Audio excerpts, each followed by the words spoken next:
Spotify, we were talking about this before we even started today and the interest, and we were talking about it with Jared and the whole crew. We were kind of kicking this around. They crushed the earnings. They crushed with the profits. They crushed with the revenue.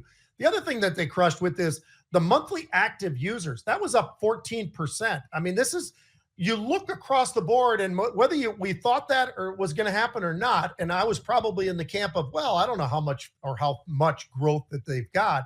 That's impressive growth. You look at their subscribers, the premium subscribers, they got 246 million of those. So for this stock to be up 12%, it seems justified to me. I mean, I look at this one and I say, wow, this thing has been on an absolute tear to the upside.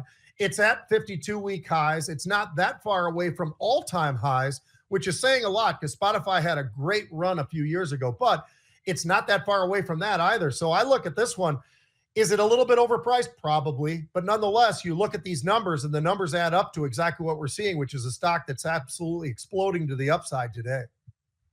Yeah, exactly. It's cool that they're really holding the gap higher. A lot of times you see these, gap up and fade or gap up and fade a little bit, even in really bullish scenarios. But with Spotify, I think the story is really, where else are you going to go? Where else are you going to get your music? Obviously, there are cooler ways. You could get a big record collection. You could get some CDs. You could go back to illegally pirating music on LimeWire. But most people are kind of done with all of those worlds for their general music listening. And that means they're going to go to Spotify and they're either going to get the membership or they're going to keep hearing more and more and more ads. And they keep lacing them in, believe me, anecdotally, like every other song. So they've got ways to turn those gears.